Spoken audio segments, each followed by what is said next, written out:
Oh.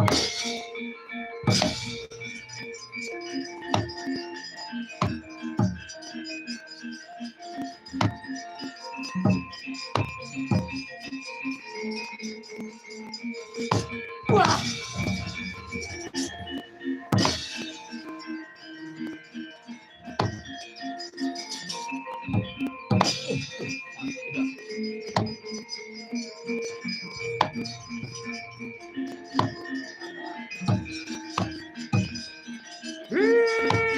Ndara.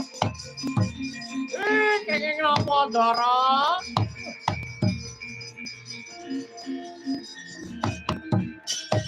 Loh, kenging napa Ndara Gatotkaca? Panas Kyai Raiku. Panas. Lah wong topeng waja pecah ngoten kok. Iya, Kyai, piye iki aku ora kuat ngrawat. Niki genah sampean dibandem gamparan bungkul kencana. Mula topeng waja dadi pecah ngoten niku, Den. Banjur kepiye, Kyai? Niku sing iso ngrampungi namung Bathara Gurumun. Monggo kula dherekaken ngupadi usada, Gus.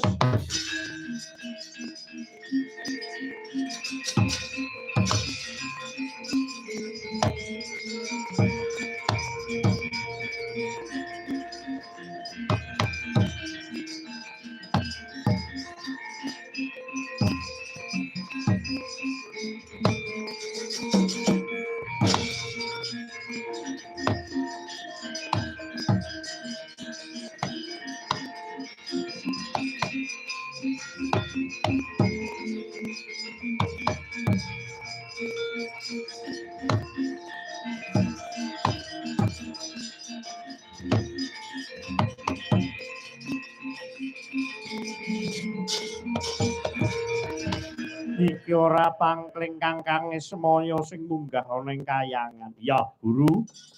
Dina iki kabeh kudu kowe sing ngrampungne. Karepe kepiye, Kakang?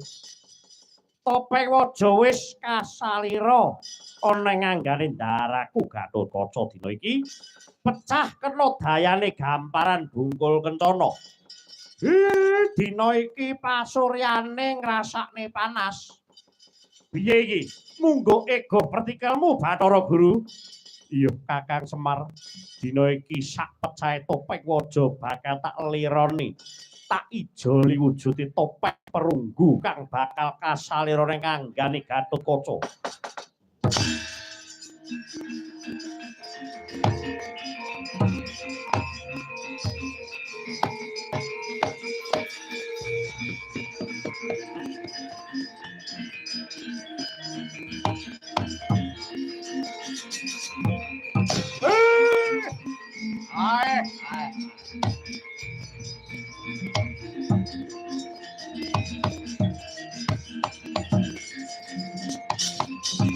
Wah, malih apik iki, malih wangun sing iki, Guru.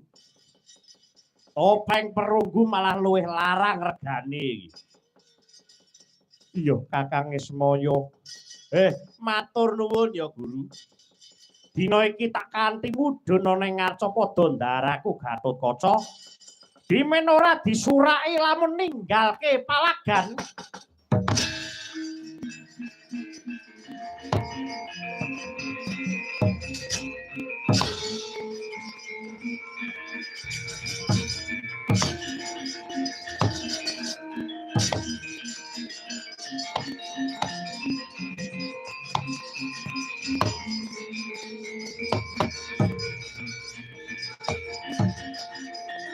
Woi! Yan. Wah! Wah! Wah! Wah! Wah! Wah! Wah! Wah! Wah!